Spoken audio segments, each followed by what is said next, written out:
don't know if I'm going to slam this shut this time. You make me wish I had a paloma. I know, it's helping. How you doing? You ready? We're live. Okay, No table we're live. dancing, Ron. Hey, we'll see. No promises.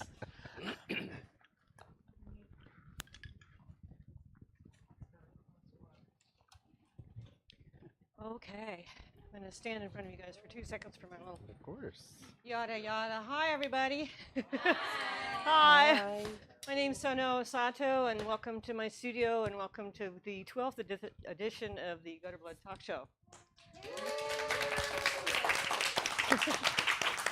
So tonight we have performance art in Austin, a core sample, with guest host Michael Anthony Garcia over here. Beloved and pioneering queer, interdisciplinary, and performance artist, writer, and curator based in Austin, Texas. We were going to have Mr. Steve Parker.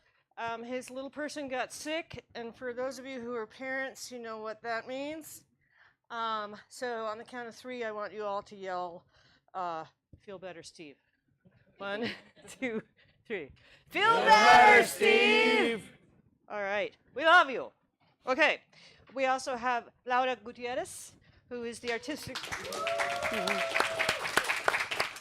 She's the artistic director of Outsider Fest, UT professor and scholar in all things Latinx cultural edge that we got to fight for. Mm-hmm. And we have Mr. Ron Berry over here, co-founder and artistic director of Fusebox Festival since 2005. Is that correct? It's true. Oh my God. And the Fusebox Festival, for those of you who have tuned in and everybody else, it is opening April 15th through the 19th. Yeah, it's real soon. It's real soon. We're really lucky to have Ron, and my jaw dropped when I found out that we got him. I should also mention that Michael will be performing in Fusebox with his piece, You Are Here, April 17th. So be sure to go. Yeah. I also need to introduce my stellar production team that we would not be able to do this show without. Back there with the headphones on, behind the big monitor, is Mr. Dio Traverso. He is a writer and director, and we are really, really lucky that he's also our production team manager. We also have on his right, Mr. Jacob Perez.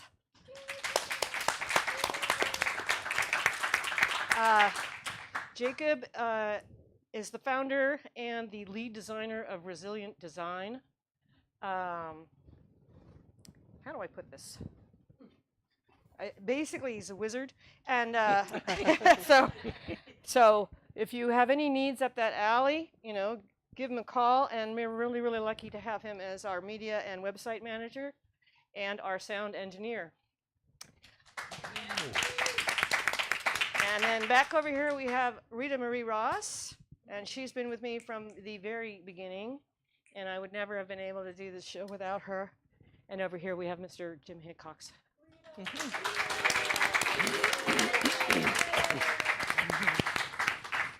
Okay, and now I'm going to thank our sponsors. I'm really happy to say that we have sponsors. We're on our 12th show now, and it's like all these wonderful, small, incremental improvements. I want to thank Lori and Mark Frick. Lori's here with us tonight. Yay! We also have Annette Carlazzi. She could not be here. She's in New York, but she sends her love. We also have Cinco Doce Tequila 12. We have a booze donor. It's made right here in Austin, so it's a perfect alignment. And they are the benefactor of your badass Paloma back there. We could not be, and also we have, wait, sorry, I'm jumping ahead. Breathe. And we also now have Collab Projects, our physical sponsor, which is a huge, it's a huge, huge step forward. Donations of $100 and over are now tax deductible. And you can go to gutterbloodtalkshow.com to support us. There's all different levels, all different things you can do, including buying a t-shirt. And we could not be more honored and grateful for the assistance of this groundbreaking and cornerstone organization founded and led by Sean Gallagher, right over there. Woo! That has done so much for the Austin art ecosystem since 2008. You can go to gutterbloodtalkshow.com to donate, become a member, or a sponsor. We know that everything that's dearest to us is at grave risk right now, both personal and global, and SOS calls for financial support are ubiquitous. But if you believe in what the Gutterblood Talk Show is doing for our cultural ecosystem here in Austin, and in solidarity with the broader struggle to sustain independent and diverse cultural programming, please consider chipping in. And we are all in this together, and we love you. Thank you. Let's get started. And I'm going to mic you. So you're live streaming on. Oh, thank you. Laurie prompts me a lot. I'm so grateful. We're live streaming on YouTube. We have a YouTube channel, so we are currently live streaming, and it is archived, so all our shows are there. It's also on our website, so you can see all past shows, and this one will go up as soon as we're finished tonight. So thank you. Thank you. Yes. And well, first off, a big thank you to Sono and the Gutterblood crew for putting this together and for inviting us and making this happen. We were just talking about, like, we obviously know each other and work with each other, but we never have time to, like, sit and talk. So we met for drinks. Was it earlier this week? When was it? It was last week. Last week? Last week. Yeah. And we were like, okay, we can do this. We can do this. It just felt very natural. So to start off, if you want any more information about our topic, you just need to scan the QR code on my socks. But we'll save that for later. All right. So here we are at the Gutterblood Talk Show. Of course, already the formal introductions, but of course we have Mr. Ron Berry Well, that is in his trippy. full It's like, and Dr. Love oh my Gutierrez. God, it's right behind me. So this was a question. Well, of course, we didn't get to have Steve. So, we miss you, Steve, but we totally understand.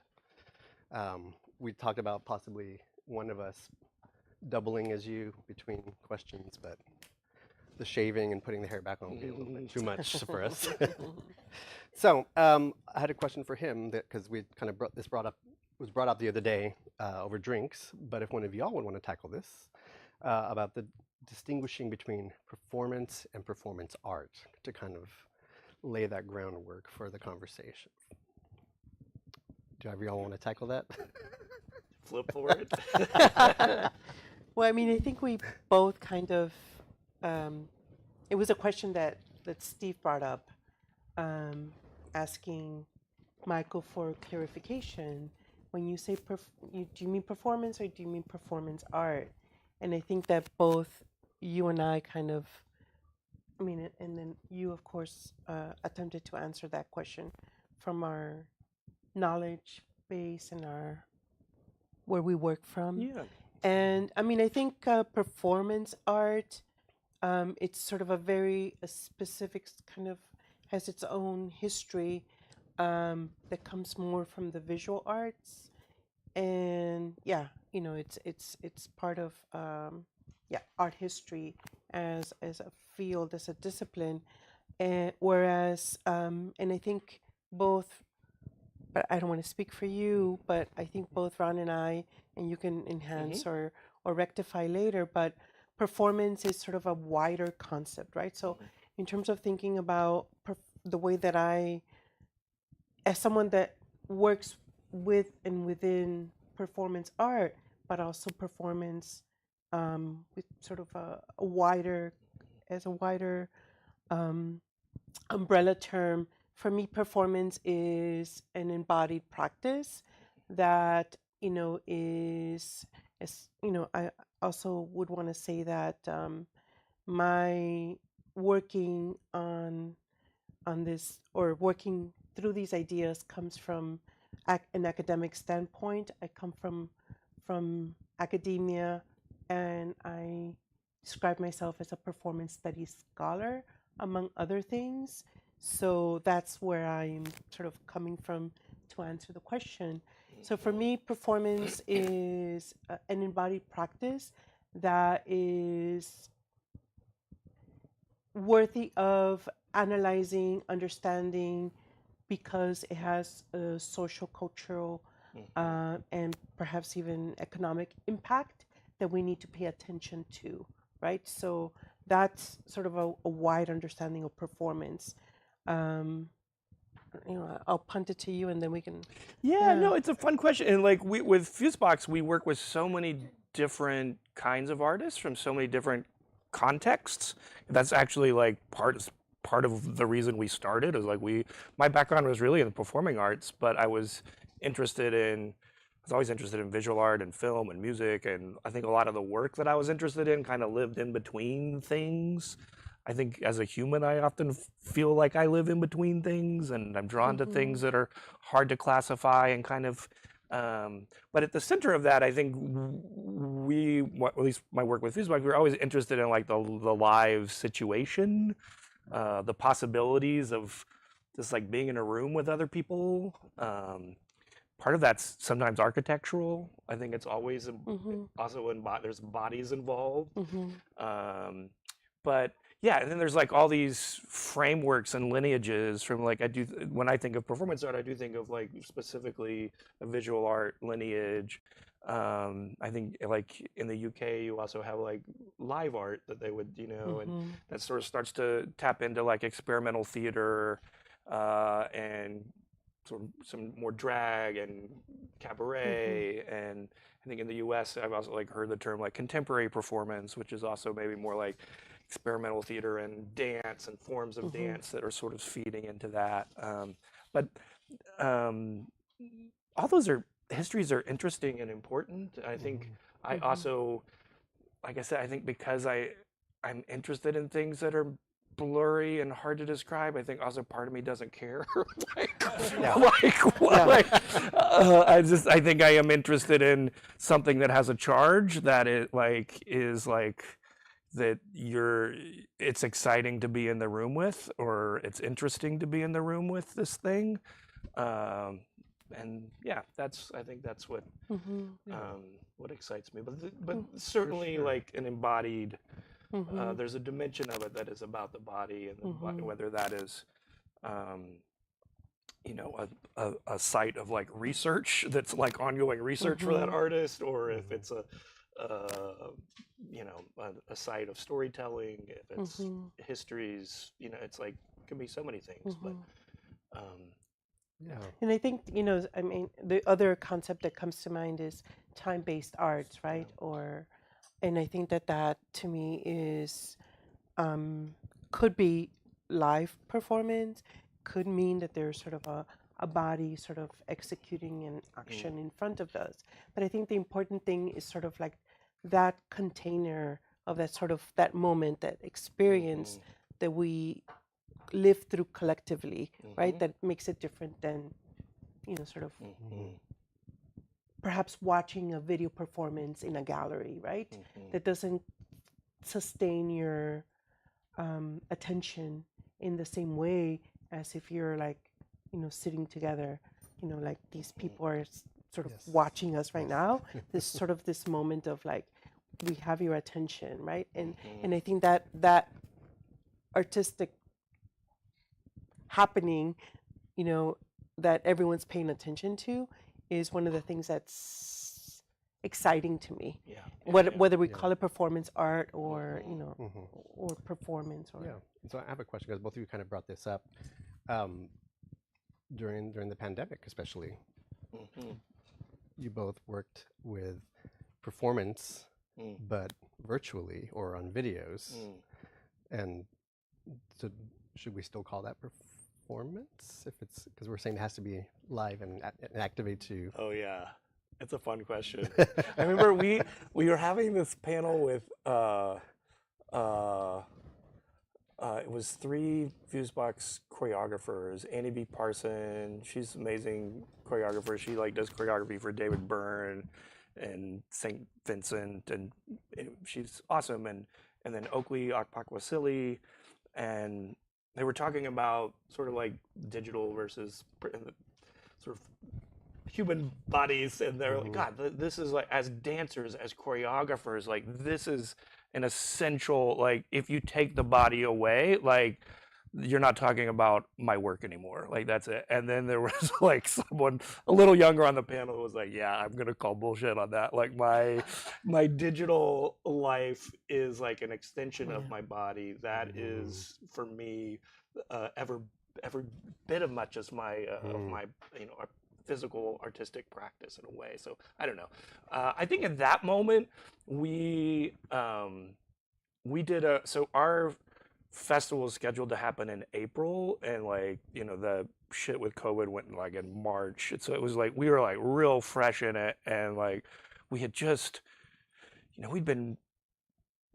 we had no idea how long it was going to last. Of course, we also like we still paid our artists and everything, but we were like, but I don't know, like let's do something together. And so we cobbled this.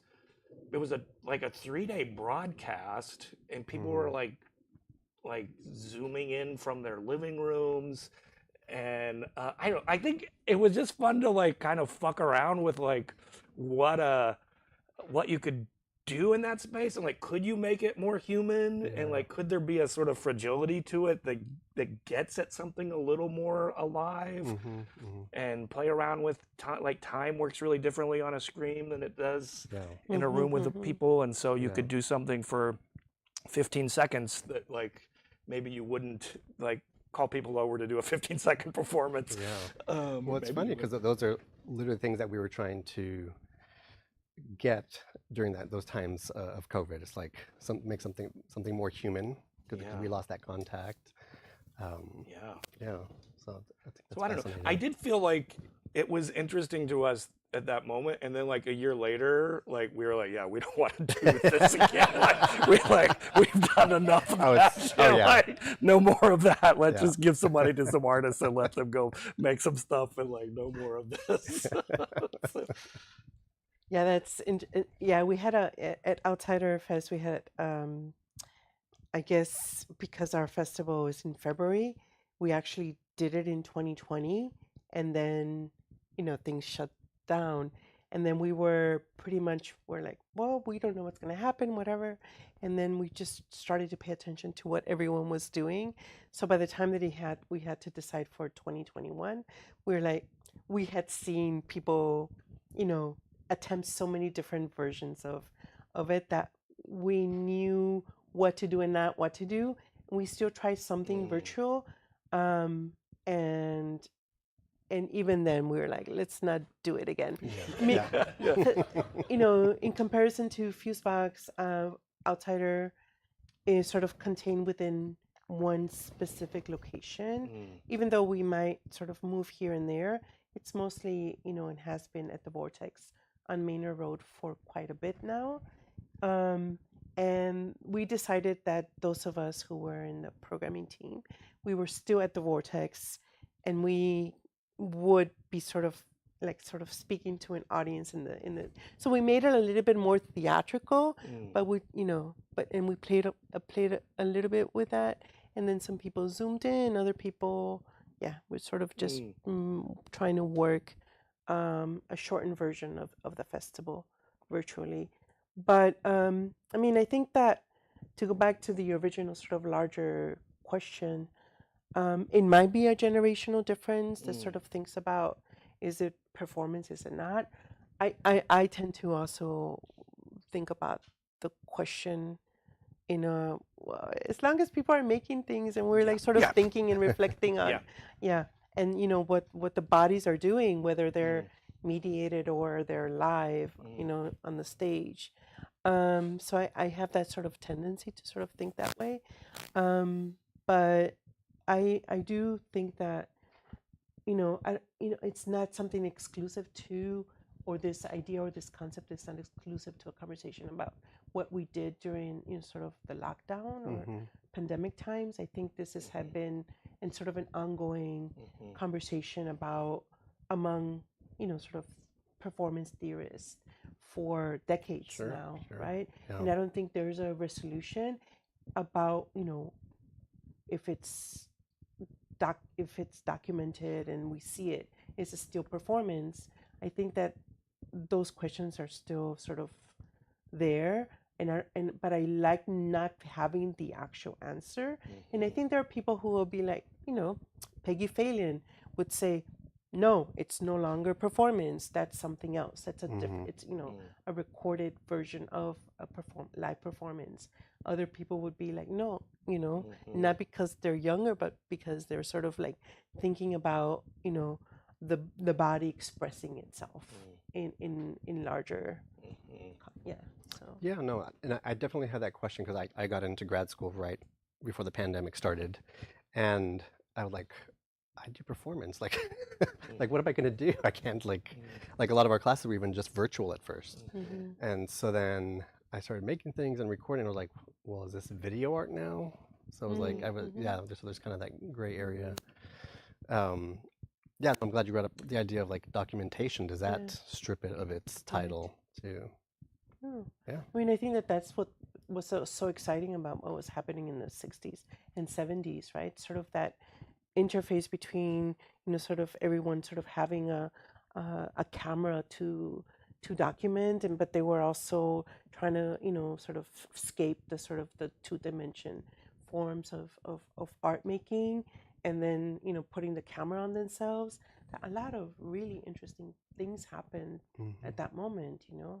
I think of someone like Ana Mendieta, right, who was doing that work, and I think she was a performance artist, but she was also like intermediate artist. I think to me is a sort of a interesting sort of way for us to sort of go back to the idea of like blurring the like or fucking with forms, right, and blurring the sort of the disciplines. I think to me is what's interesting. Yeah, and for me that's what's intriguing about performance too. Is like you were saying, it's blurred. The definition of it is blurred.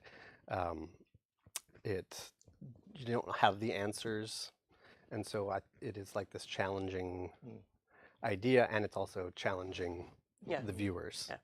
So Yeah. Good.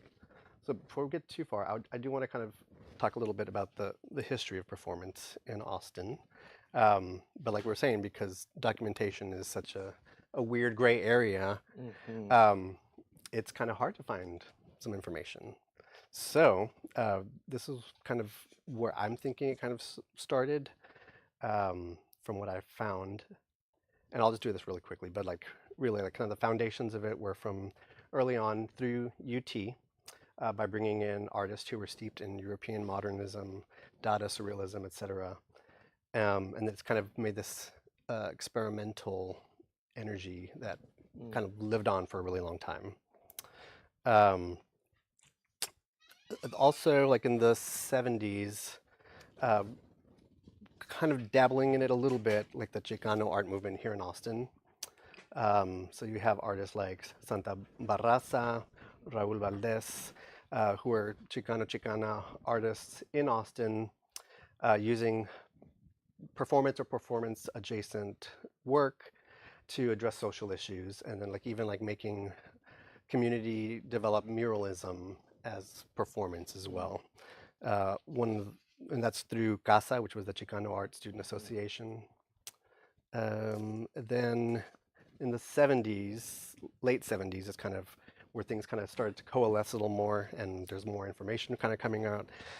So like in 77, you have artists like Rita Star Pattern, Deanna Stevenson, Carol Taylor, who staged a 6-week festival of women's interdisciplinary work at Laguna Gloria. And eventually that led to the creation of Women in Their Work. And then in the 80s, we had Deborah Hay. So again, we talked about, you know, you came to performance through theater, and like other artists come through it through their plastic arts, right? Well, then we also have the dance kind of path. So Deborah Hay brought New York's postmodernism dance and performance practice to Austin. Let's see, and then of course the theater, like we said, like the Vortex Theater, Frontera Fest, which was through Hyde Park Theater, became like an experimental incubator. Salvage Vanguard Theater, of course, the Rude Mex, who really kind of pushed those boundaries. And of course, that leads us to kind of what I think are like the core of performance in Austin, which are the festivals you both work with. So, you know, Fusebox, Outsider. And then, of course, Steve's not here to speak to it, but the programming he does with Soundspace at the Blanton, with Collide Arts. So yeah, there's lots of different angles, I think, to come at it. I know myself, I came to it through my sculptural installation work and slowly started incorporating my body, and then some of that kind of fell away and I became more spoken word and kind of back and forth. So for those who have the question still, like, you know, there are people in the art committee who are like, really, what does define performance? But one of the kind of foundational artists in Austin, Daniel Alexander Jones, you both are familiar with them and their work. So would you all care to speak a little bit about what they brought to the community? Yeah, I mean, well, first, Daniel is just like this, to me, incandescent human. Like, I just like love being around Daniel as a human being, and they just kind of radiate grace and incredible writer, incredible thinker, deep thinker, and also was like here at Austin during this time. Robert Ferris is here writing a book about sort of the Austin theater scene in the 90s, which was this really fruitful time when Daniel was there, Frontera was starting. It was, you know, I don't know if any of you have been to Hyde Park Theater, like it's this tiny little, just a little thumbnail of a space, but it's, yeah, it was a home for like really some adventurous thinkers. There was an openness and also a collaborativeness. I think people were like really excited about just like, I don't know, doing shit together, and there wasn't a lot of ego, and there was a willingness to kind of share and spark each other. And Daniel was at the heart of that. And I think Daniel was bringing a writing practice, a theater practice, but the form that was taking was like really like doing things in really unusual spaces and non-linear kind of events and encounters and experiences. Daniel also has a sort of drag persona, and so there was also sort of this other world that was being sort of referenced and inhabited. Yeah, so I don't know. I guess those were my early encounters with Daniel, and we brought Daniel back to be part of the festival. And yeah, I think about Daniel a lot. That's because I think there's such a remarkable human. But I do think, yeah, I just think that particular time was, I do think that we've seen like the ripples from that.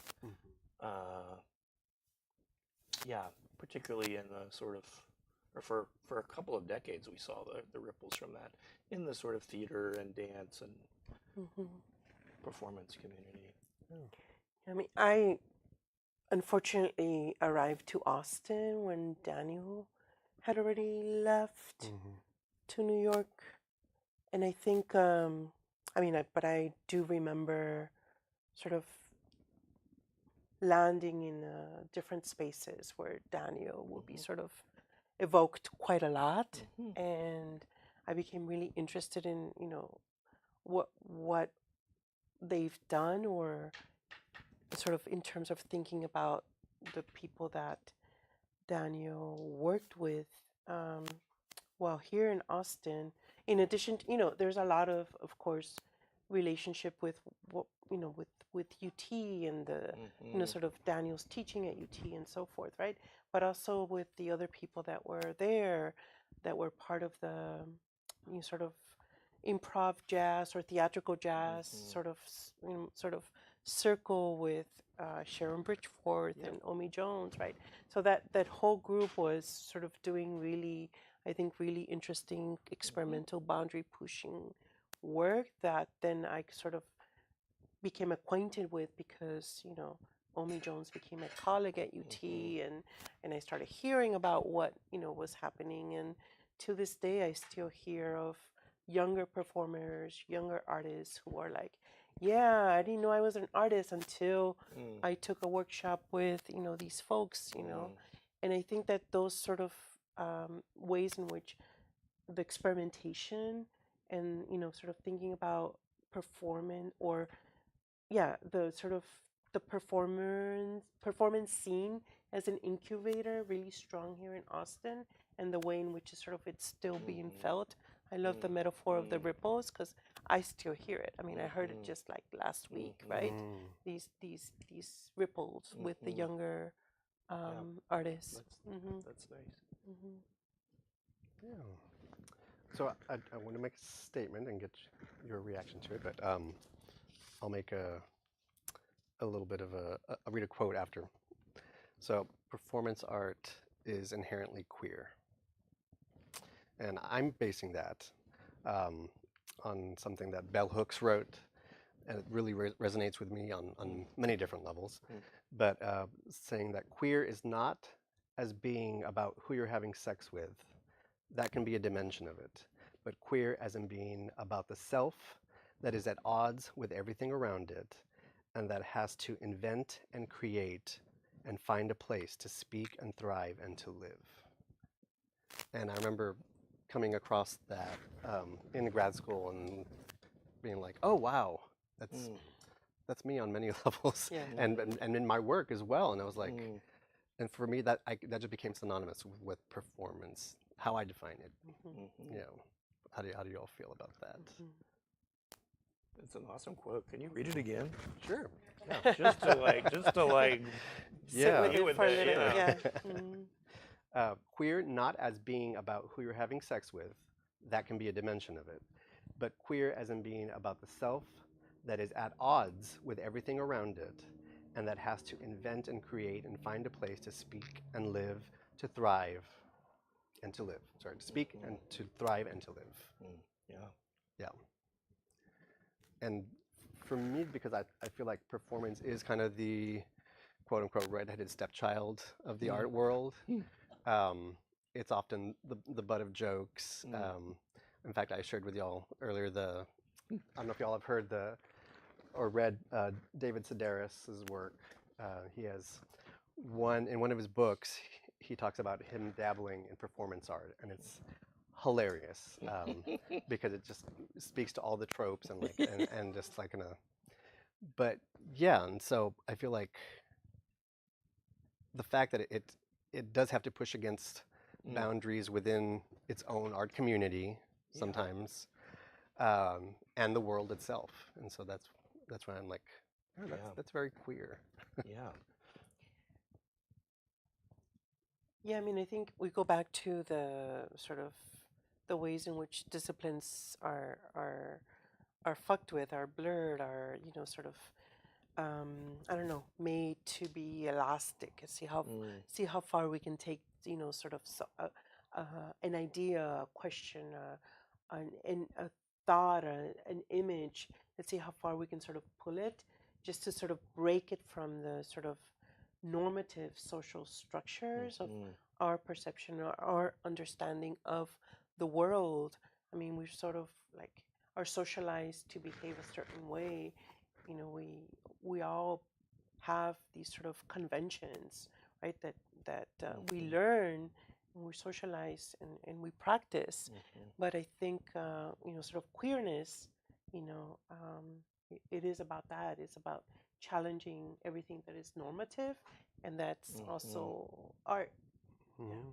because we have already become accustomed to, Mhm. you know, what we do at a museum, how we walk into a gallery, what Yeah. we're supposed to do. You know, I don't know how we Mhm. learned that, but we learn it, you know, somehow. Mm. And then, you know, I think performance art, or sort of these kind of interventions into what happens in what's not supposed to happen in a museum space. Mhm. You know, when there's an Yeah. artist doing something, then, you know, that's breaking, Yeah. you know, the It rules. charges it. Yeah. Exactly. Yeah. I remember we did this project with Crystal Bridges Museum in Arkansas. It was called Live in America. We were working with different communities all around the U.S. We wanted to kind of get outside of our biggest cities, and so we were working with artists in El Paso, Juarez, and rural Alabama, New Orleans. Anyway, at the time that we did this festival, they had this big exhibition up. It was called the Dirty South, and it was an amazing exhibition. It was really remarkable about Black culture and Black artists in the South.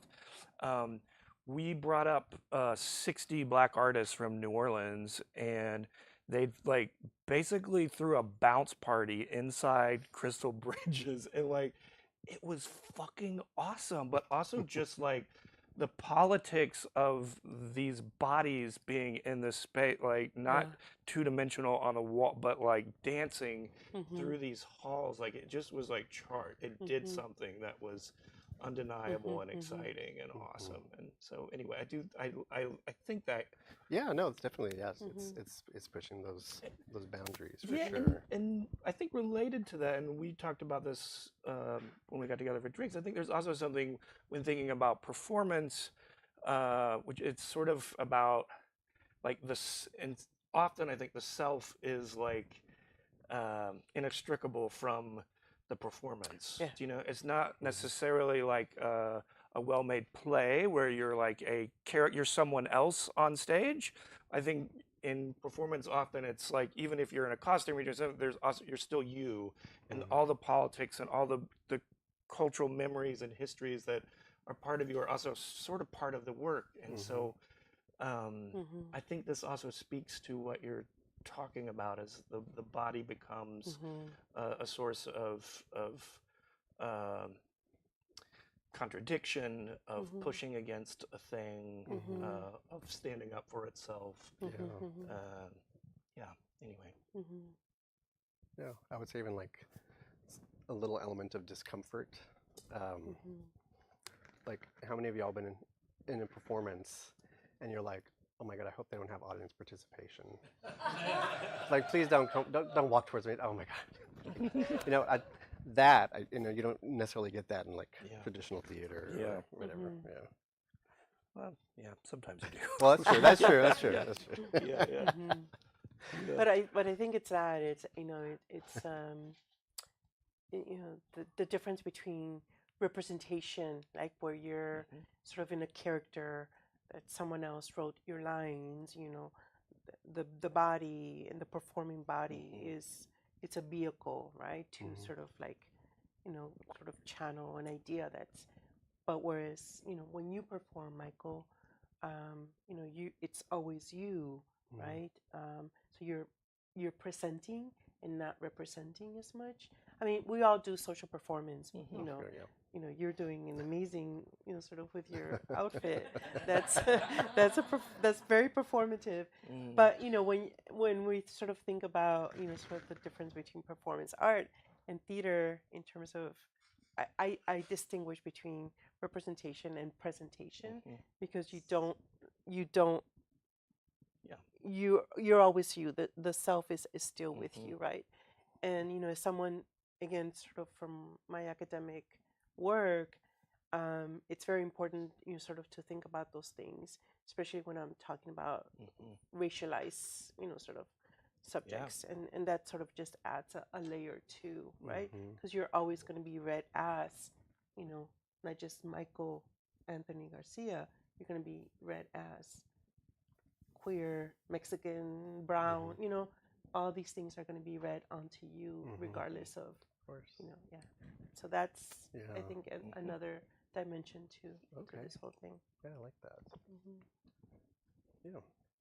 Well, now let's look at queer in literal terms. So I wanted to talk about some of the artists who are currently making work who fit that description. So feel free to chime in on any of these people. And again, I used a broader umbrella because I feel like some of these people kind of push the boundaries of their genre to where it is performance art, but again, that's subjective. So, Christine, how many of y'all have ever been to a Christine show? Oh, Yes. Christine lived in Austin for many, many, many years. Collaborates with PJ Raval, who was one of the founders of Outsider Fest, who makes all of Christine's videos. Is often described as does terrorist drag. Really pushes social norms. Kind of. Oh, thank you. That discomfort is definitely a part of Christine's persona. I remember my first show, Christine walks up on stage, this beautiful bouquet of balloons behind her, and like a peacock kind of, and then proceeds to reach around and the balloons are tied to a butt plug, which she then throws into the audience. And I was christened by Christine, I will say. Yeah. But yeah, just somebody who really. Yeah, Christine is incredible. We both have a pretty significant long history of working with Christine. I love Christine so much. And yeah, I think I also think Christine is a great example of something that, like, as an artist and as a sort of persona that lives in between worlds, like performs in rock clubs, performs in Berghain and Berlin, performed at Lincoln Center, performs at like, and then like really, just like shithole warehouses and in art galleries. But it feels like Christine, comes from sort of a drag practice, but also as a music practice. Theater practice. Strong theater music.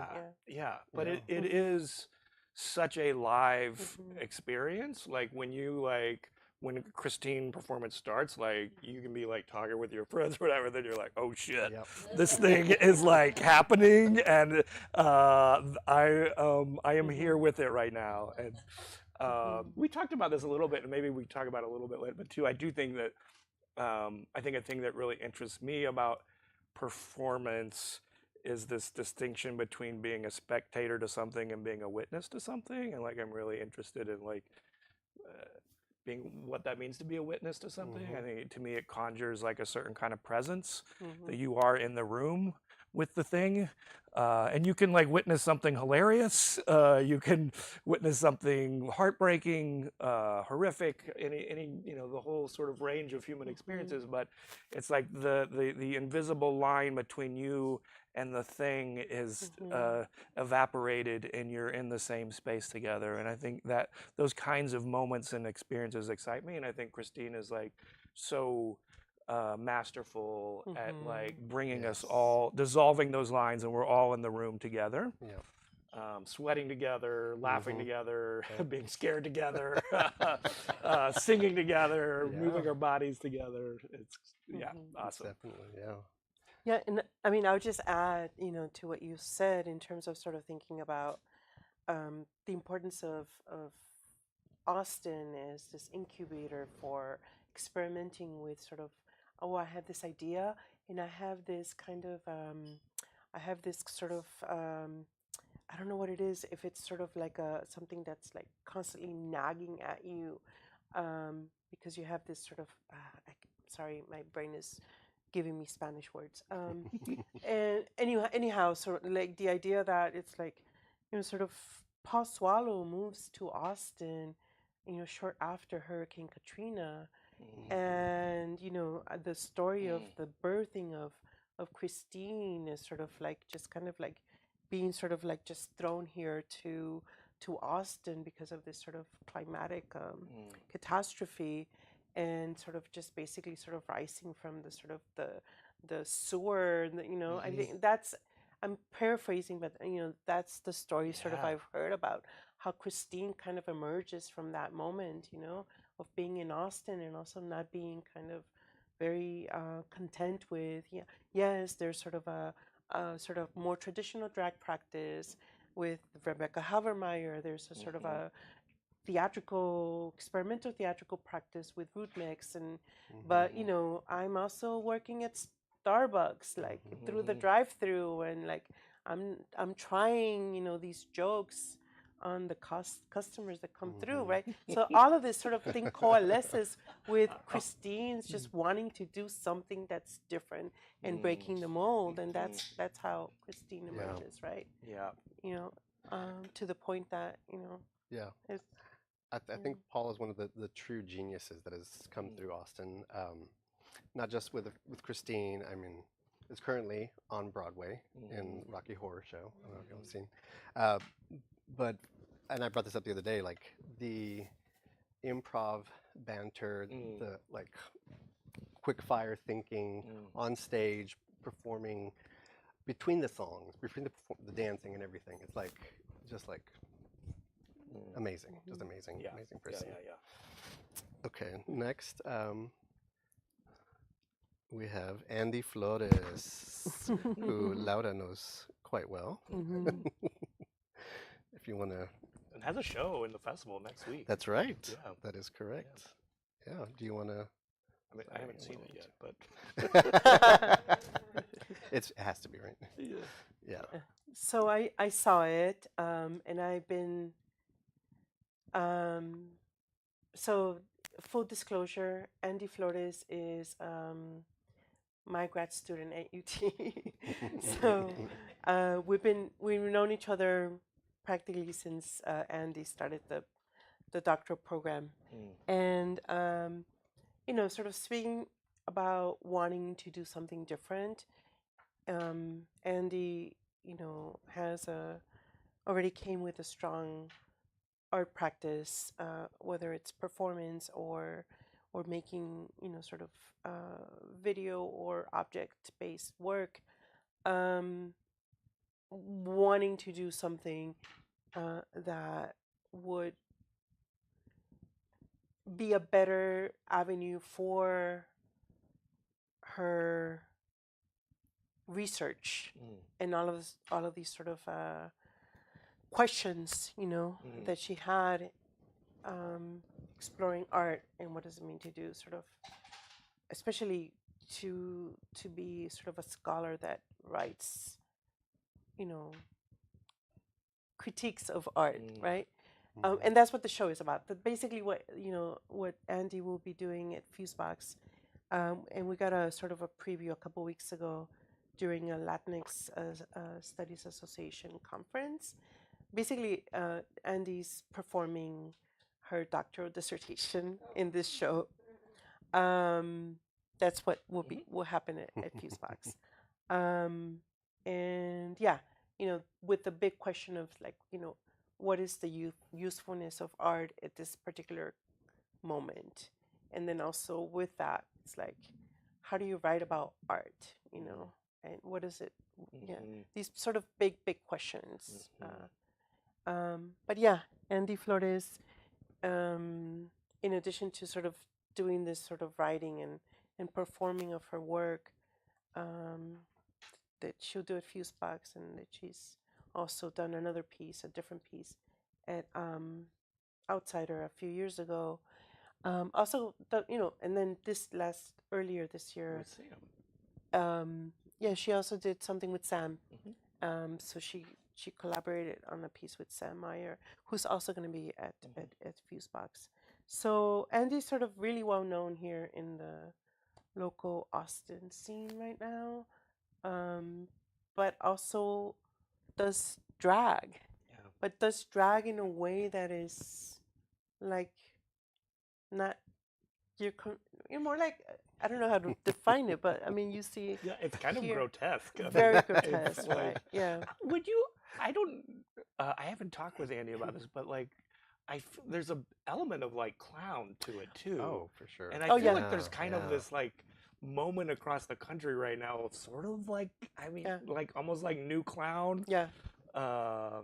Anyway, but Paul and Christine, I think, refers to their work like with Shaboom as like Yeah. we're clowns, really. Yeah. Like we're in drag and we're doing sort of talking about other kinds of things, but on some level, that's kind of how we view this work. And Yeah, it's working through the absurd, working Yeah. these sort of big questions Yeah. through the absurd, yeah, and that's what Shaboom, Yeah. does. And Andy takes a lot of inspiration from Shaboom.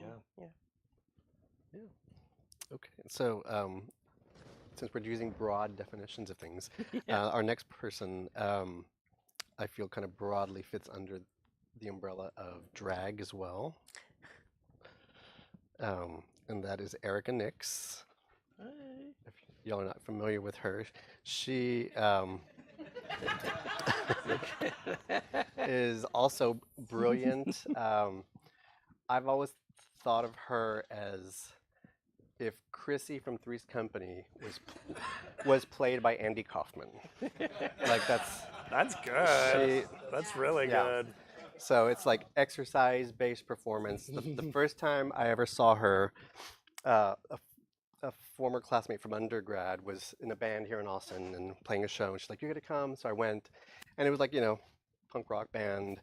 And they had Erica come out, and she was just jazzercising while they played their music. And it was like fun, cool. And then the very last song, she pulls out this big table full of food, and she just starts gorging. And it's like there was a cake involved, and it was on her ass, and it was just amazing. I was like, I need to know this person.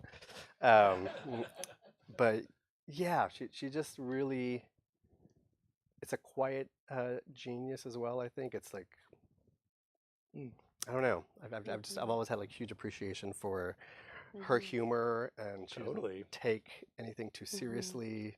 I mean, really, Andy as well. Like, there's there's that humor to it. Yeah. And also, like, she'll do things like in hotel swimming pools and Yes. things Yeah. like that. So the setting, like, you take like what maybe sort of, I don't know, and God, just the politics of that, especially. I mean, I don't even know if she could do that right now, but just like thinking about, again, the politics of bodies in public spaces, doing things, what is permissible, what's not permissible, poking at that, challenging that in a playful way. Yes. Yeah, I love that. Yeah. Hers is like a quiet challenge. Yeah, to it this is. side. It Yeah. is.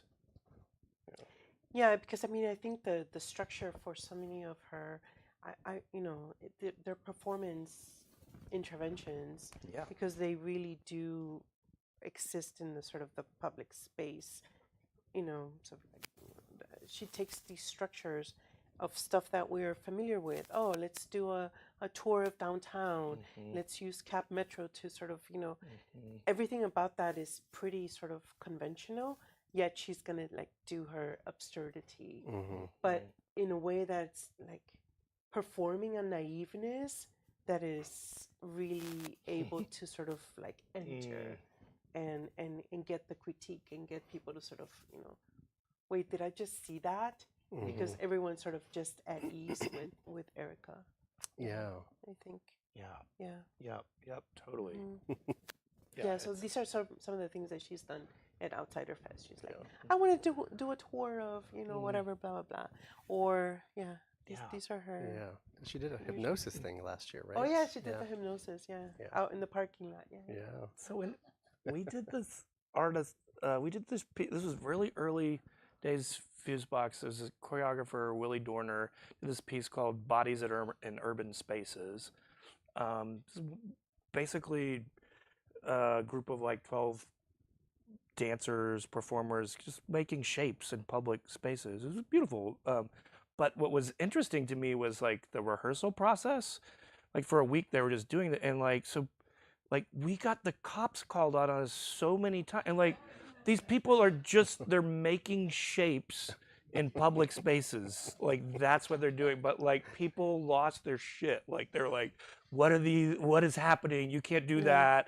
And so like in some ways the rehearsal process to me was like more interesting than the actual show. Like, and then once people realized it was a performance, they were like, Yes. oh, okay. yeah, But yeah. like, anyway, just this, what is permissible in Yeah. public space, like Yeah, how yeah. much we have relinquished Yeah. to just Yeah. things that are purely commercial interests. Like, Yeah. oh yeah, no problem. But if it's something else, like, you get the cops called on Yeah. you for like making Yeah. a shape. It was like Mhm. so ridiculous. Mhm. Anyway. And so an artist who's newer to me, and I got to know through the Cage Match project from Moha recently, did a residency there, is Javier Robleo. And they transformed the cage into this kind of exploded maximalist kind of environment that they were referring to as like a body, and like there were the organs, and it's collaborative, and that's something we also touched on, is like the community aspect of performance. Mhm. And so like lots of players involved, and I use the word players because it is very much like play, and just like very quiet person, but just like creates this huge explosive cacophony of performance. And I'm not sure if they're going to be staying in Austin, or I think they just finished their degree, if I'm correct. But oh, last year? Okay.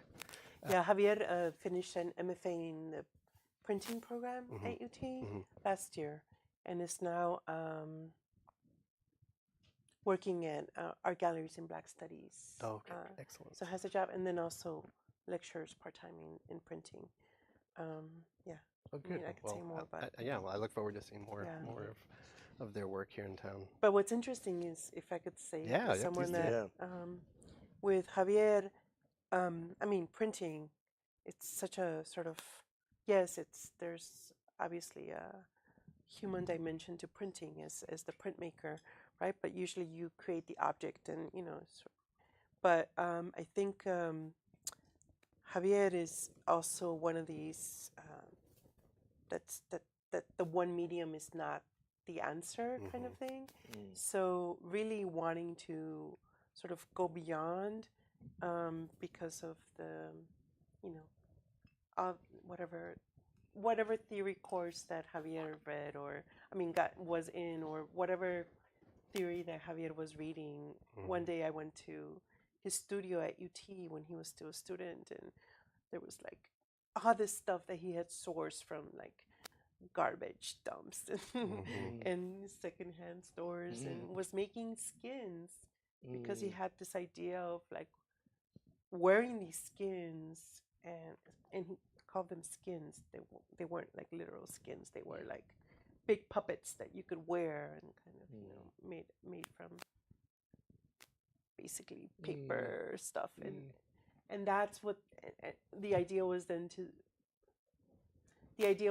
to collaborate with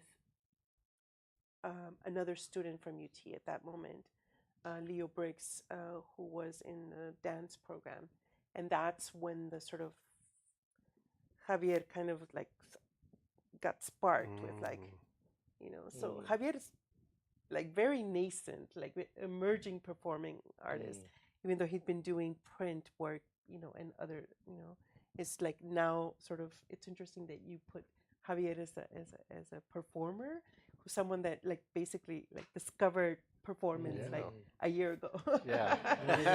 But that's great because it happened here in Austin. Yeah, no, and I'm hoping it continues, because it was really amazing to behold. Yeah, and Javier and Leo also performed at Outsider this last iteration, and they did maximalism it's still a very conservative word to describe what they did. They basically like brought in 10 people, and the Vortex Courtyard was, I thought we were going to get in trouble. That's the best kind of performance art. And so since we had kind of mentioned, or I mentioned that UT was kind of like the starting point for performance in Austin, like way back, or the seeds of it, we should say. I wanted to kind of touch on people who either teach there or have taught there, and kind of just another way to kind of group some of our amazing performance people.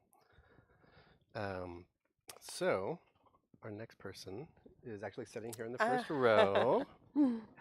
Julia Lanina. And since we have this opportunity, do you want to tell us about your work right straight from your mouth? I mean, first of all, thank you for including me. Of course. And yeah, I teach at UT, not exactly the art department. Yeah. But for me, Austin has been instrumental as far as performing arts. Specifically, Fusebox was the first place that gave me an opportunity to do performance, and that's where it's all started. And Outsider, so I feel like maybe if not for Austin, I mean, I don't know, but I feel like it really gave me this other dimension to my creative work. You know, I've been doing visual art for some time, and I'm very much, you know, performance art is part of my practice, very much so. So definitely grateful and excited. And yeah, I have a performance coming up at Grey Duck, and this is actually from Grey Duck in August. So Excellent. yeah. Yeah. I think it's a natural progression because your animated videos just have that kind of life to them. I kind of see when you're performing it like you're one of the characters in your music boxes, even like come to life. So Yes. yeah, it just seems like it was going to happen eventually. I'm glad it did. Yeah, and you know, talking about collaboration, even though, you know, I perform, sometimes my kids perform, not anymore, they're like way past, you know, wanting to do stuff in my things.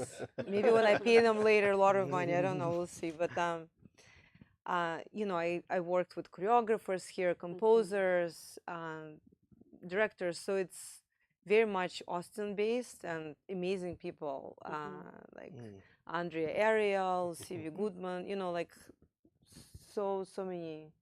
So definitely excited to do more. Yeah, and we look forward to seeing what else Yeah. you do. Thank you, thank you. Next, we have Hannah Spector. And this is kind of, again, one of those things where you're kind of blurring the line between performance and video. But I couldn't find any live performance works per se online to include. But Hannah's work is about language as a solid object, which I thought was something from her website, and I thought that was a great way to. It's like the reverse of how I came into performance. I took the object and made it a language with my body, and she's doing the opposite. A concrete and spatial expression that can overturn limiting perceptions of the everyday. So it's about kind of like using language as like this bludgeon to like push the border out a little bit more. And so, any of y'all familiar with her work? Or no? Anybody want to chime in?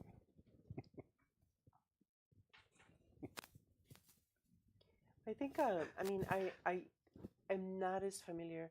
I mean, that I think that, which is the interesting thing about Hannah's work, right? It's like, how do you, like, I've seen it in so many versions, but like to say, oh, that performance was great, it's so hard to pin down, which makes her work, that's why her work is interesting. Wait, is she curating? Is she sort of working, sort of the, you know, and or wait, we have a text from her. Like there's like so many or there's a drawing or something. There's so many ways that you can enter her work that you can't just say, oh, that performance. You know? And I agree. Her recent show, the multidimensional channel at Women in Their Work, was really amazing. But I also love her annual performance of breakups in Boston on Valentine's Day. Oh, that's right. It's like very different. Yeah. From time to time. So she's really an artist, like in full. Yeah. Yes. Yeah, she's almost to me like Zen's not quite the right word, Like you talk about autonomous, you talk about intervention, you know, where, Yeah. where you put it in between the cracks, which is also an Asian idea as well. But there is so many dimensions, but it's also so quiet Yeah. that where the idea of crossing boundaries Yeah. or how things blend, she does it to where it's just like, Yeah. you know? So Yeah. that's another dynamic of performance that I love so much, is because people come at that kind of incision Right. from all these different directions, and Hannah does it very quietly. Seamlessly. Yeah. Very cool. Mm-hmm. And then, of course, we can't have this conversation without Mike Smith and his baby Icky, whom I'm sure many people are familiar with. So he's does these characters are like kind of the everyman, you know, Joe from down the street, but there's like this critiquing and mocking of our culture here in the U.S. and in a way that's again, it's like quietly done. I'm kind of seeing a theme here. Like a lot of performance artists have this kind of held back.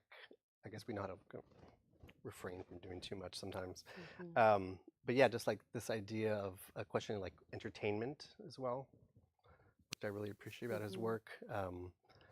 I forget how many years ago he had like a retrospective at UT, and it was really incredible work. Yeah, but again, yeah, kind of that irreverent deadpan kind of. Yeah.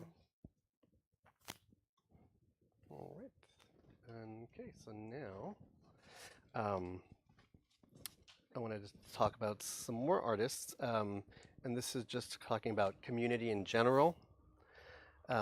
Either activating community or speaking about it. This is Akirash, who many of you know, is also known for his installation work, where he uses, again, like lots of detritus, industrial discardings and things like that to create these huge enveloping installations. But his performance is also kind of lives within that world, if you will. It's almost like a set, or the place where his characters, if you want to call them that, come from. Now I think I introduced him to you for one of the 20 and 20 like years ago, and he performed and and then performed at the festival sort of outside of the big medium gallery at Canopy and that sort of terrace area. Yes. Again, socially conscious work, speaking to culture, even sometimes like social status and things like that, but just really beautiful from what is disposable normally. So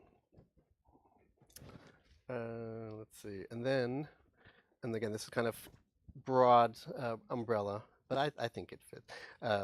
Forklift Dance Works, Allison Orr, and taking city workers to perform, like people who aren't normally part of this world, and engaging them in a way that brings them into the fold and lets them, you know, be a star for a minute and do something outside of their wheelhouse.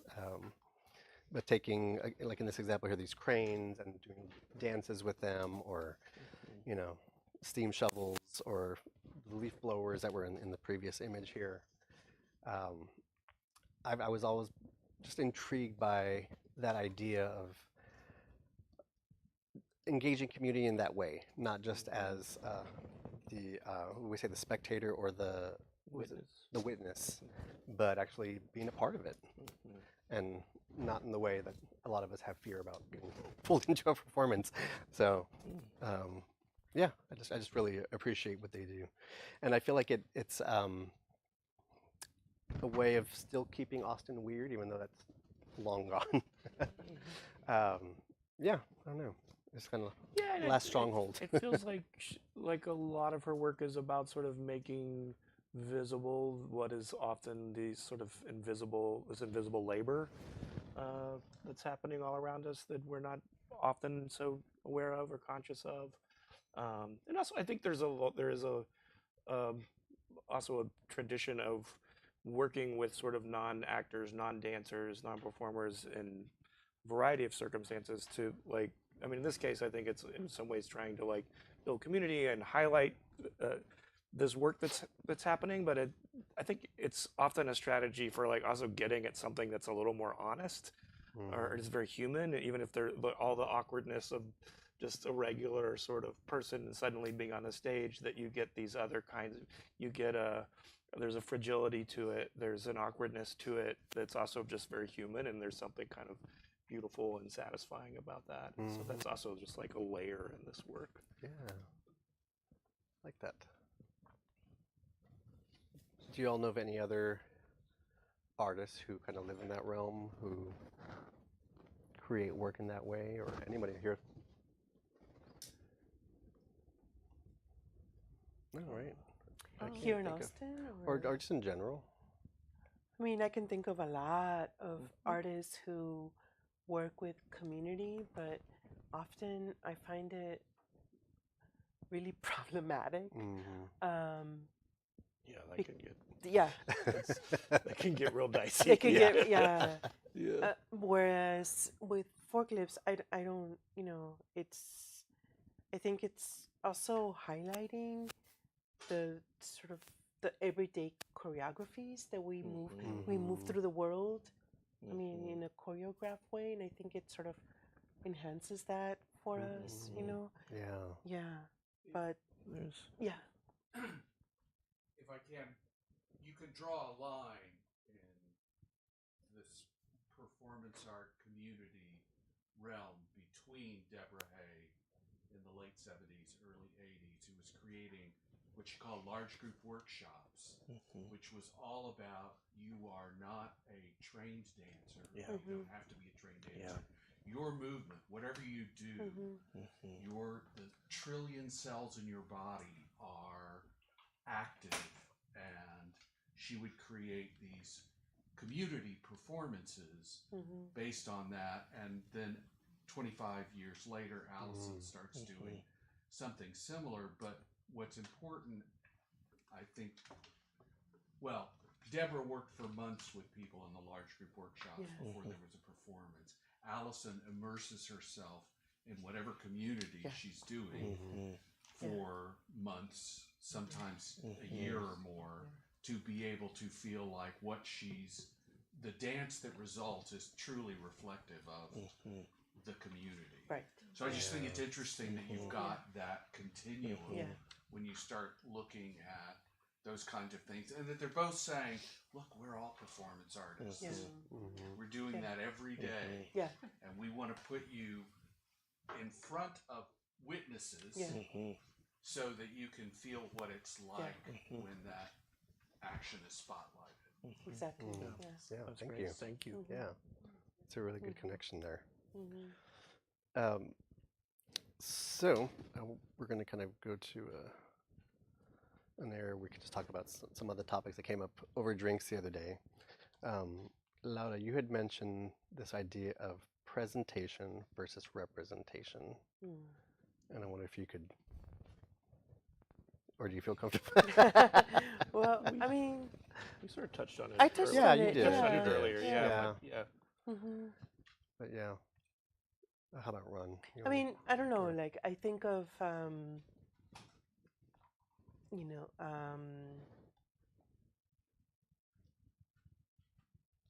there's this actor in Mexico who, like years ago, when I was starting to sort of think about these things, explained it to me in such a way that I can't believe I'm sort of going to that to sort of highlight it. But just thinking about the difference between sort of an actor for the theater versus an actor that's doing a performance art piece, And I think, you know, it was this debate between her, who comes from theater, her name's Jesusa Rodriguez, and this other woman who comes from visual arts and is a performer, Maris Bustamante. They were sort of going back and forth, and they were like, the difference between you and I is that if I'm on stage, you know, and I take a bite of a jalapeno pepper, you know, I really like, this is what Maris was saying. Maris Bustamante, the performance artist, the one that's like, if I take a bite of the jalapeno pepper and it's spicy and my eyes water, that's me. That's me sort of being on stage and for you witnessing what I'm going through. But as an actor, if you take a bite out of the jalapeno pepper, you better do what the, you know, the character is supposed to do according to the script or the you know. So that would be sort of the difference is that sort of like that moment of, you know, not faking it, but sort of being like, let's expose you to what the moment is asking you. So if I'm going to do some extreme body modification performance art and I'm going to do some bloodletting, there's going to be blood on the floor, you know, kind of thing, right? I'm going now to sort of an extreme, you know, but that's Yeah, thank you. Whereas, you know, in the theater, there's not going to be real blood. Yeah. And it's in some ways it's like the facts of the body are like in the room with exactly. you. Yes. Yeah. It's, and not pretending that they aren't. Yeah. Yeah. Thank you for adding that. Yeah, 'cause that really helps, I think.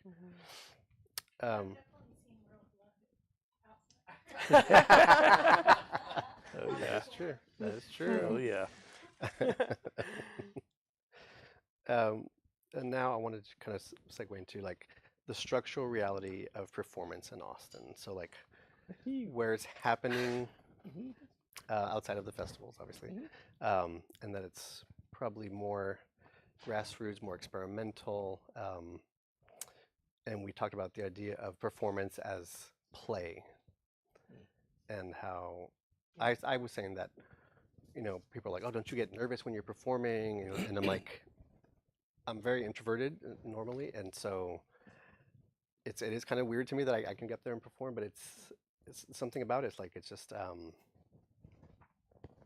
yeah, it's playing like as we did as kids. You know, we just like would make up scenes or characters and we play and we just do, and I feel like there's something very magical about that, like kind of retaining that energy and through performance. But anyways, going back, so outside of like MOHA, which obviously does a lot of experimental theater and cinema experiences and performances that are traditionally performance. Yeah, MOHA. I feel like Collab does a fair amount over there. You guys are representing, holding it down over there. I think there's like the cheese parade. You know about the cheese parade? Like, I don't know. I think that's like some fun. For me, that's some fun performance. That's taking it back to the streets and feels like, I don't know. What, you have to tell us about the cheese parade. It's a cheese parade. It's sort of in the style of like a Mardi Gras parade with people, and then now there's also like rats that like people dress up as rats, and there's like sort of intertwining parades, but it's very DIY. I do feel like there's such a, and this goes back as long as I've been here, but it does feel like there is a kind of celebrated DIY aesthetic, and I would use like Shaboom and Christine and like a lot of like there's kind of this relishing of like we don't have a lot of resources, and so our sort of production values are going to feel kind of homemade and maybe a little shitty, but that's also part of what's wonderful about it. And I think MOHA is kind of like that. I mean, I love MOHA. It's awesome. And it sounds like it was like crappy warehouse, and it's you know, like it's so secret. Yeah. Like nobody kind of, you know, if you didn't know the story, it just looks like this shitty old warehouse. Yeah. And it Then has. if you know, then what actually goes on inside of there is just Yeah. like, whoa. It's awesome. Yeah, totally. The Christmas play every year is like the best. Oh yeah, so fun. Big culmination every year. So It's like fun. gorgeous. Yeah. Yeah. Also, the mass gallery and what's they brought back.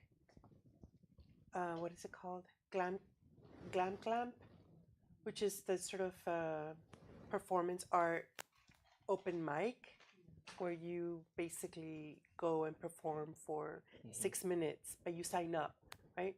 It's so DIY. It is, and it's actually Erica Nix and Lynn Metcalf who sort of are the brains behind that. Awesome. And they, every last Thursday of the month in the patio of Mass Gallery, like, it's also hilarious. It's thematic, and you go and sign up. You can either read a story, or you perform a skit, or sing a song. And that's So that's happening. You know, and that's Lesbian wedding at awesome. Sahara Lounge. Yeah. It's awesome. I mean, it's a different kind of thing, but it's in the universe. Yeah.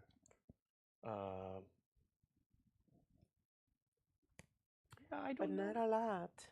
Yeah. Or- I don't know. Yeah. I mean, Austin-born work, yeah. There's not as much, which is surprising to me because, like, you would think because of our DIY roots and everything, like there would be performance art everywhere, or at least that's my impression.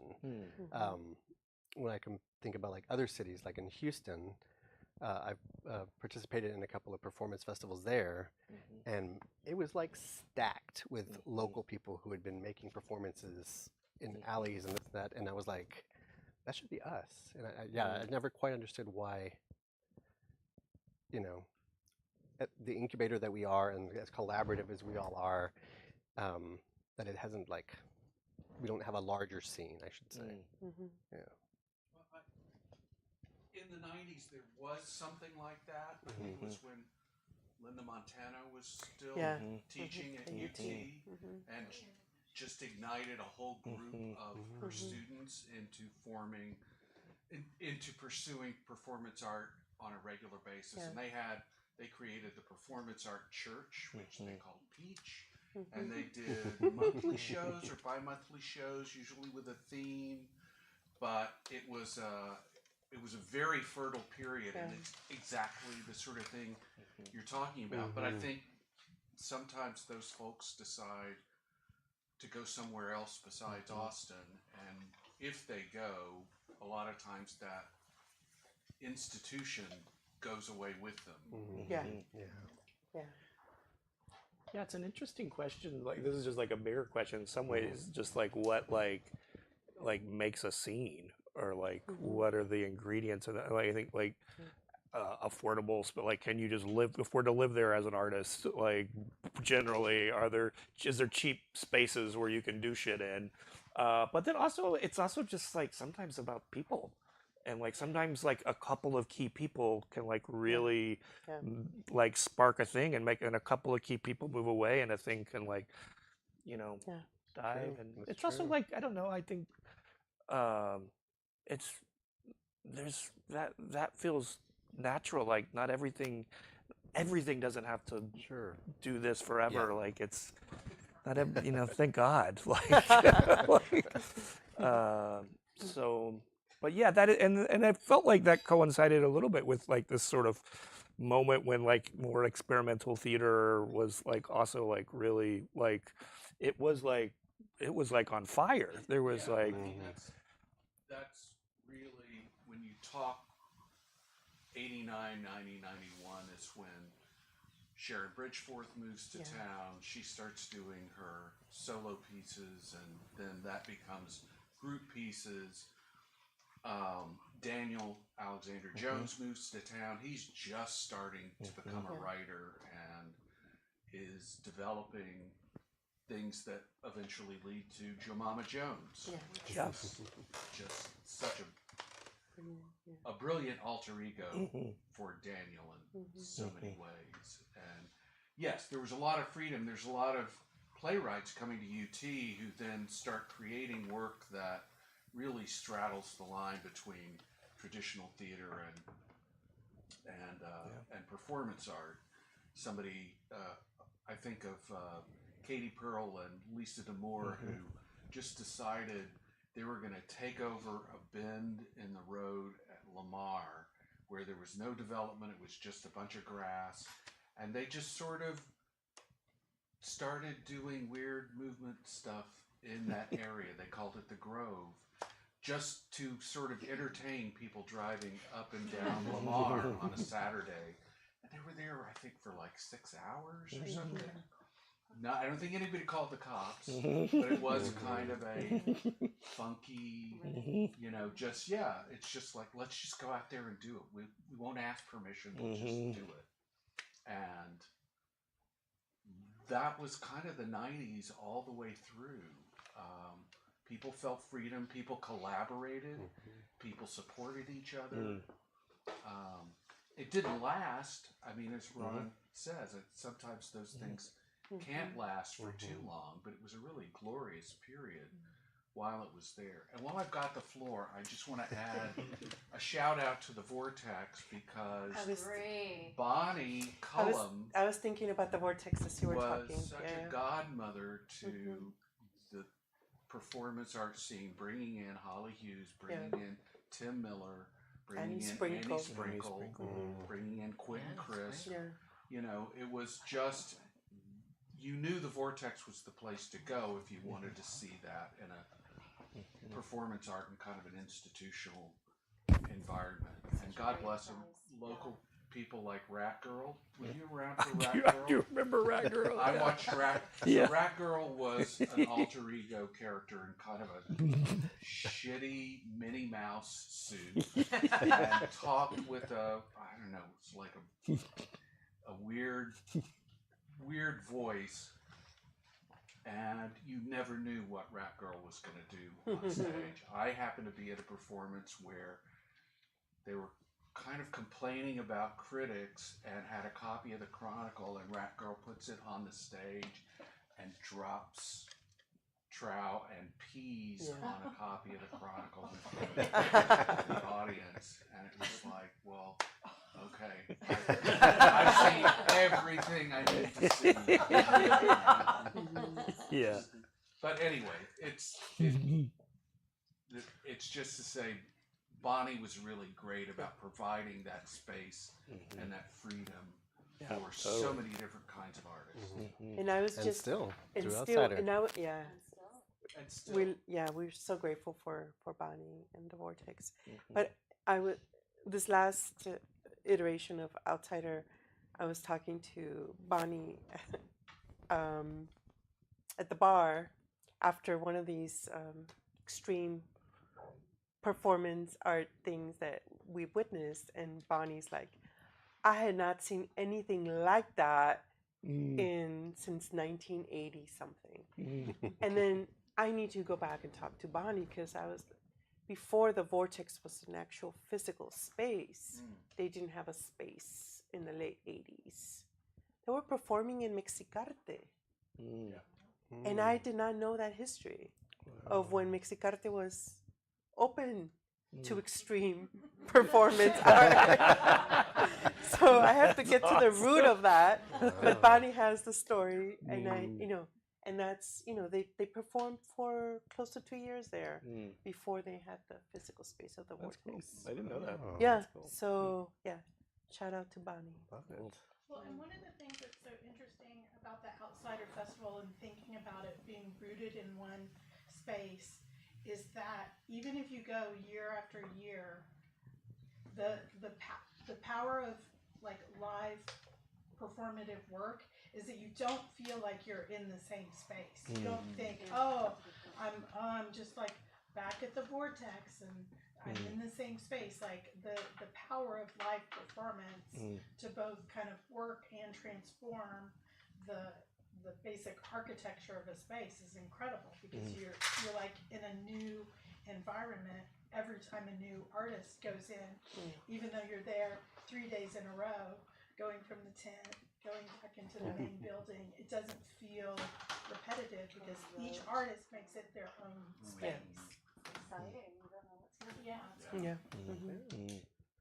Well, this feels like a good time to kind of transition to let you all just speak to your festivals. So let's go ahead and we can start with Fusebox.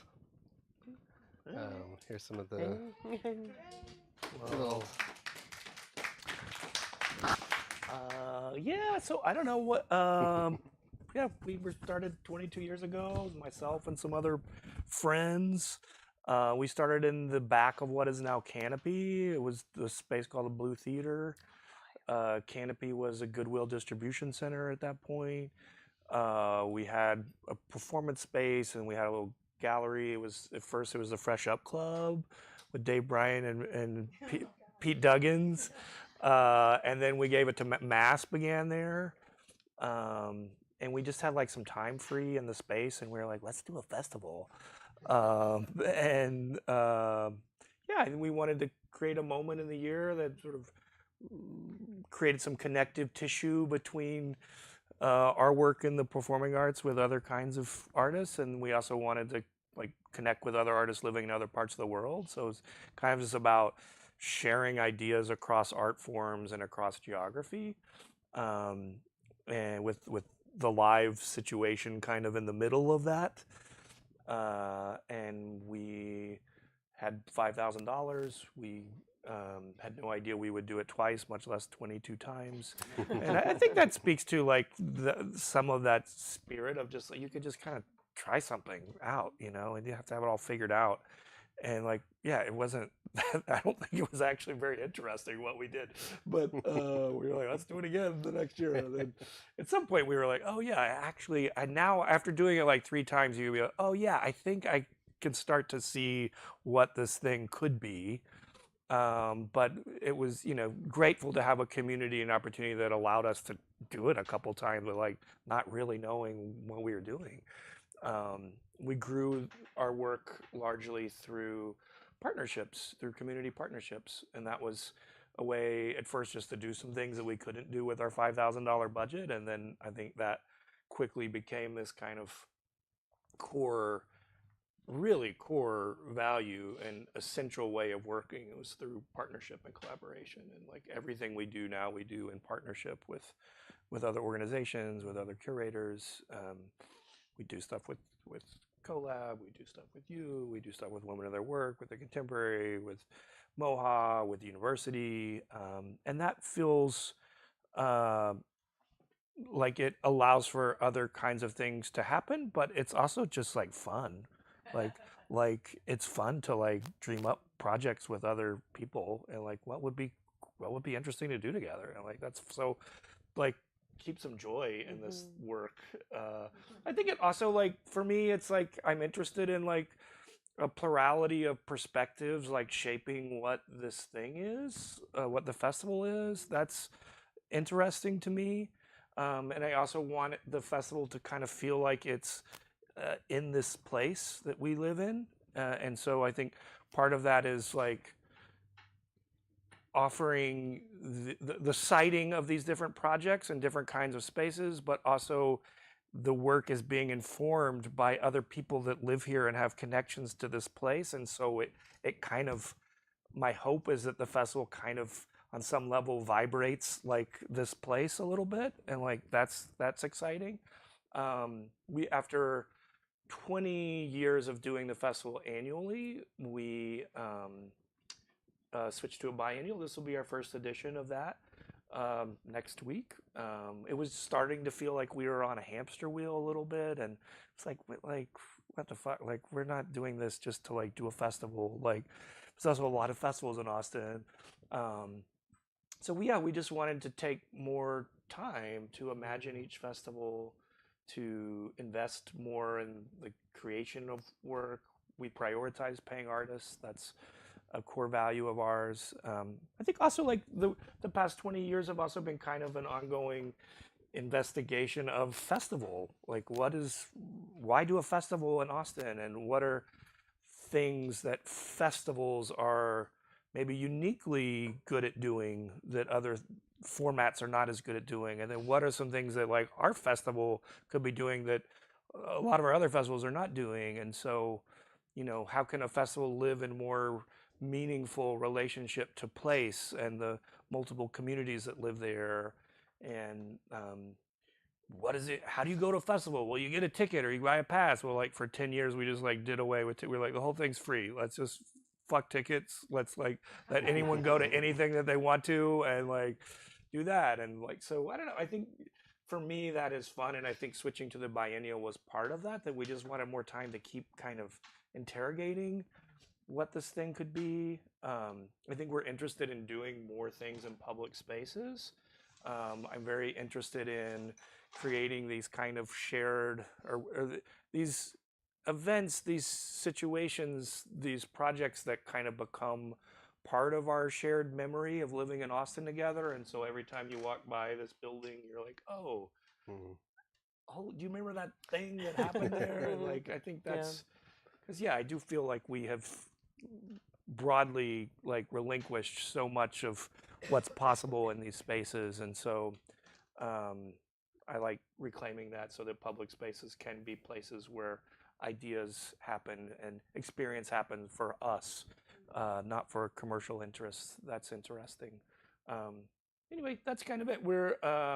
I'm kind of viewing this festival as like, I just kind of want to learn. We're just trying some stuff out. And like, I love to hear your ideas and like, oh yeah, that didn't work so well, but like, what about this? Or like, we should do, what if we do this other thing? Cause like, we're really doing this for like, our work with Fusebox when the festival is really for like us. It's for the people in this community. And like, let's just keep trying to make it something that's meaningful to us.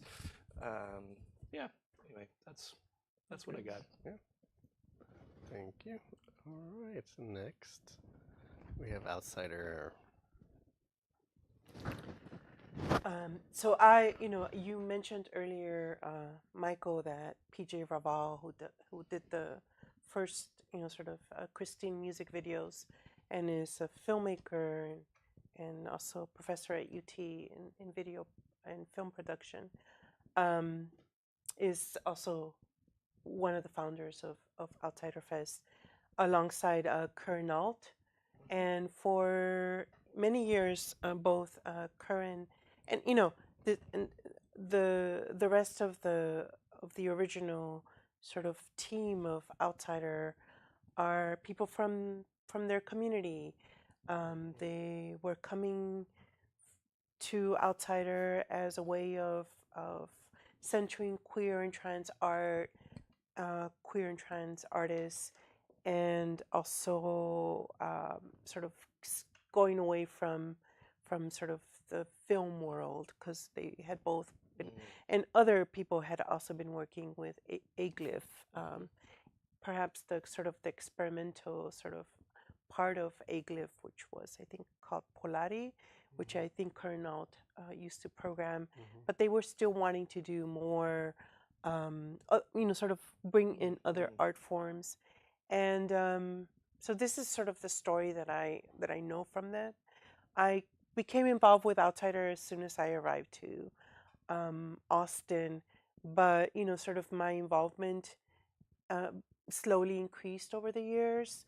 I was very involved with sort of the academic component of Outsider Fest, which is the conference on the couch, which is sort of a very sort of similar kind of like living room space where people have conversations about the theme of that year, because Outsider does have a theme for each festival, or anything else that might be of interest, particularly that year with what's happening in Austin and the country and the world, that's affecting queer and trans folks. So that's how I became involved with Outsider Fest, sort of first being involved with Conference on the Couch, and then curating Conference on the Couch, and slowly I started to do more programming, to the point where for the last 3 years I've been artistic director.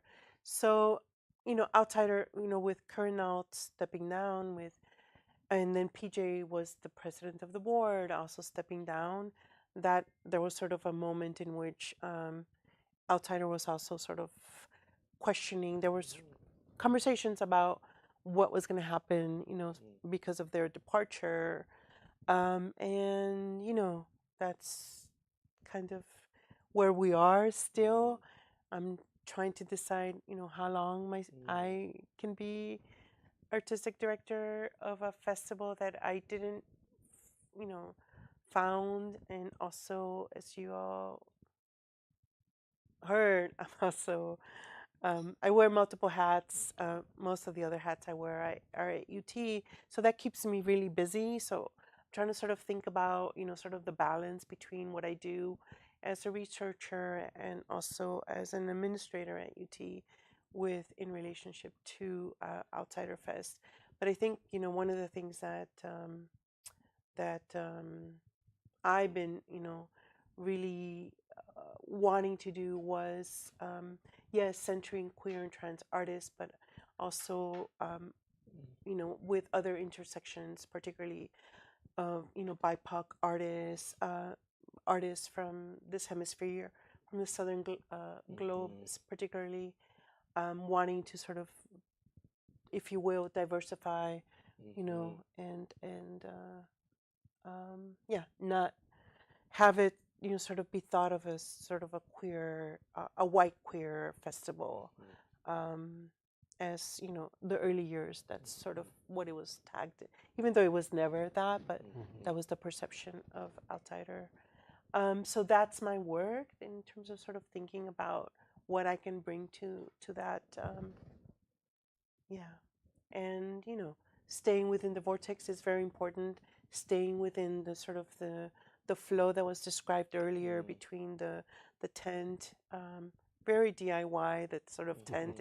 We even use the pony shed at the vortex, and moving to the theater, and all that happens in those moments of transition between the different is really key for what Outsider is, which is something that has to do with the community that comes to Outsider, but then also the community that forms through Outsider that brings in local people. Very sort of intergenerational as well. Yeah. That's amazing. Yeah. Yeah. Well, thank you. I do want to, and in Steve's absence, You have an go ahead. honoree. That's always a really special part. You bring someone who speaks about their Oh, yeah, the Legacy Award. The Legacy Yeah, Award. Legacy Award. Yeah. So each year we honor a queer trans elder. That's awesome. Yeah, through this Legacy Award. Yeah. Yeah, that's really magical. I mean, and to get to interact with people who are doing such amazing work like that, Yeah. that you never thought. Like, one year it was Beth and Annie Sprinkle were Honored, the awardees, and they were doing a walk through the neighborhood and talking about the sexuality of nature, and we were kind of doing this ecosexuality. And I remember we're walking down Manor Road, and Annie was like talking about some weed that was growing out of the concrete, and out of nowhere this truck comes swerving past and just starts throwing beer bottles at us. And I'm sure they yelled some kind of epithet, but and it was just like this weird, like, I just got attacked with Annie Sprinkle. Like, wow. Yeah. When do you get to say that, Awesome. But so in Steve's absence, I do want to just kind of touch a little bit on what he does. So he does Collide Arts, which is lots of different projects, but the one that I know him through, and I've worked with him through, is Sound Space, which is the programming at the Blanton Museum, where they activate the different galleries or alcoves of the museum with mostly musical artists. That's why it's called Sound Space. But then he'll have other performance artists participate as well, and it's this really empowering experience to kind of do your thing in the Blanton when it's kind of not supposed to be there, or it's not programmed to be there, or yeah. So I'll just share some of the images real quick. And so some of these we have because it was during the pandemic, and the performances had to take place be recorded and uploaded after the fact. But it was just lots of, you get, of course, musicians, you'll get dancers, performance artists, you name it. And it's just, you're reacting to the artwork sometimes. So I was able to be a part of this iteration, and there was a painting that I wrote and performed a piece to. And so some people chose to like respond directly to the work, others just to be in the space and do their work. Because we have to hear like Michael Love doing some dance with the work. But yeah, Steve, I really wish you could have been here because he has such an amazing mind. He was trained as a musician. Yes. Classical Yes. musician. Yes. Sort of tired of it. Yeah. But then he had a story of sort of his influence. It's somewhat like what you were saying, where he just started meeting people and things started happening. You know, which is part of the community aspect of it. Yeah, it's like this evolution. And now he says he doesn't consider himself a musician. Did I remember that correctly?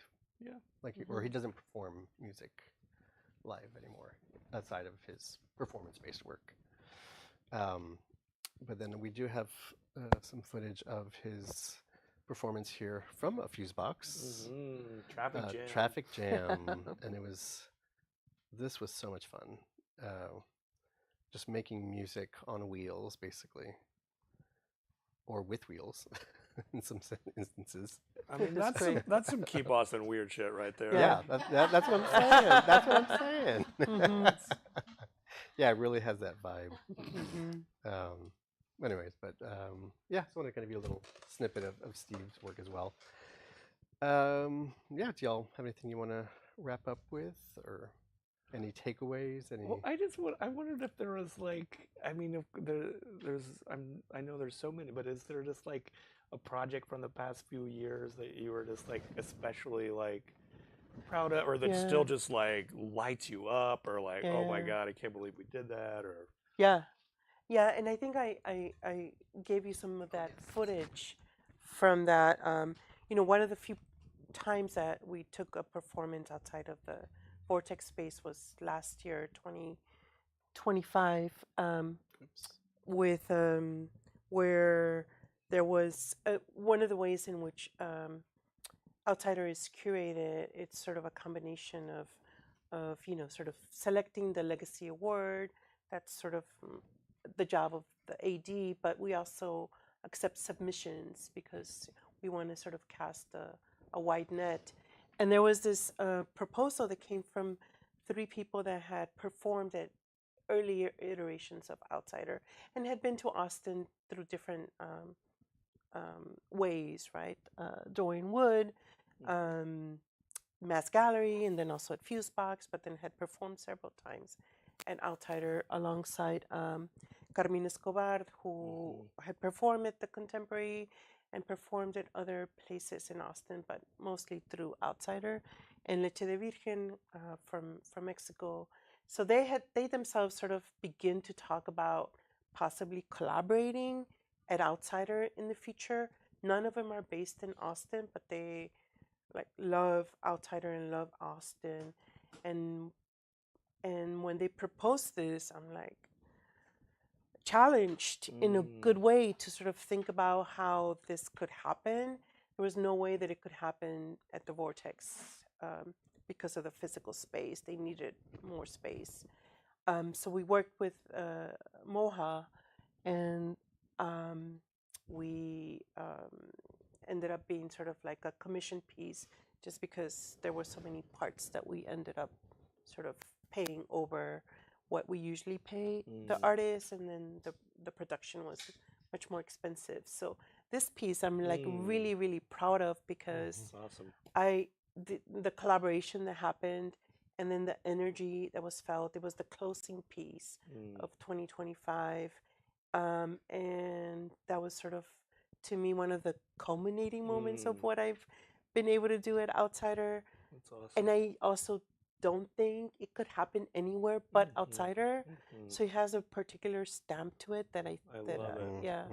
So that's one piece that sort of stands out. I mean, so many others. I can, but I'm biased when I say that. No, that's awesome. But this one in particular, because of all those elements, stands out. And it was very magical, and you can sense that they appreciated how you were able to facilitate that, because I remember and I didn't include the footage because I thought you'd be too shy, but that little kind of pyramid that's in the middle, at the very end of the performance, the performers asked her to come and stand up and she was just standing up there and like huge applause and hooting and hollering, and it was just like, you could just feel like, okay, everybody knows, that you made this happen, and it was really magical. What about you, Ron?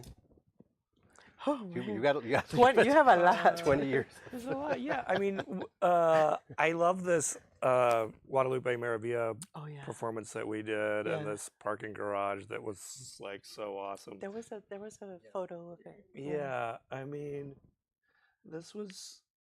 Yeah, you just passed it up. Well, that was that's different. Oh, one. no. There is another one. I know. You'll see it. It's towards the beginning. Yeah.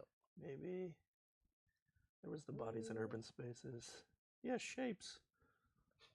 There we go. Yeah, this. Oh yeah. So Guadalupe, he got to Austin and was just like, I'm just gonna walk around for a couple days. And then it was like, okay, I know where I want to do it.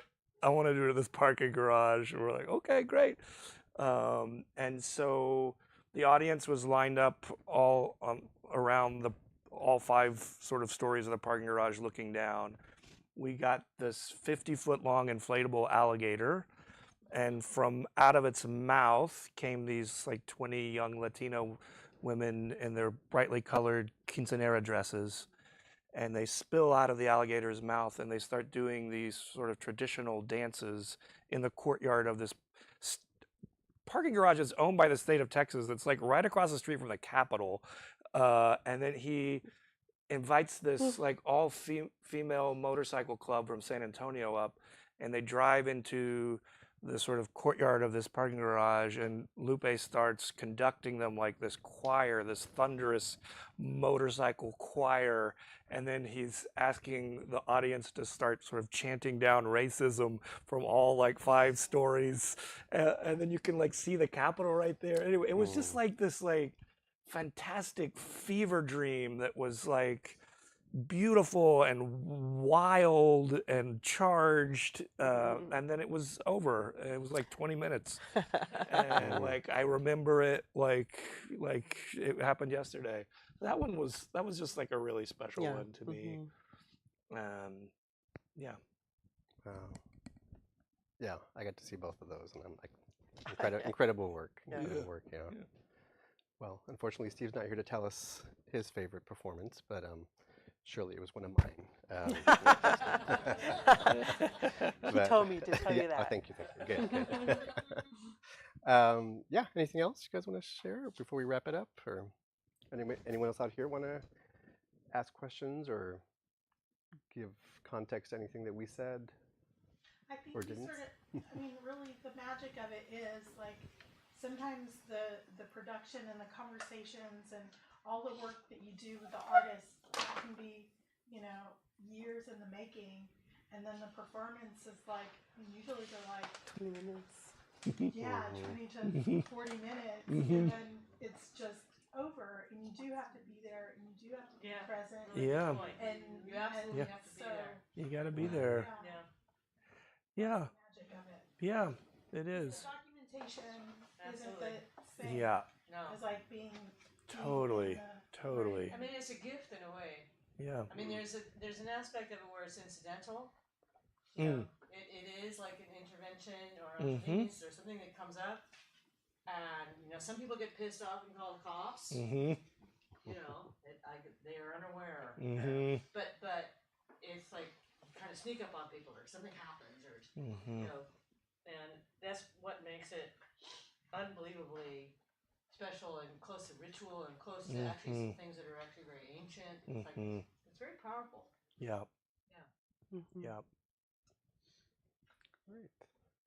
Well, I hope one takeaway is that we need to have more performance art in Austin. So that is on your shoulders now. That's your challenge. And I think a great way to start that is if everybody can come up here and wave to the cameras with us. And come on up. Let's do this. There's balloons to pop.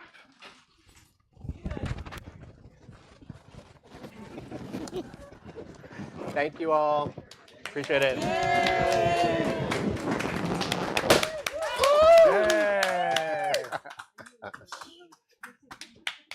There's one there. There's one there. I don't know.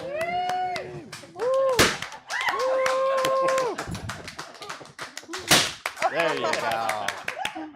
All right. Thanks. Thank you, Gutter I love your Blood. comments so much. Thank you. That was awesome. It's like the end of an SNL episode. We just kind of get up there. Like, good night, everybody. Thank you. Thank you.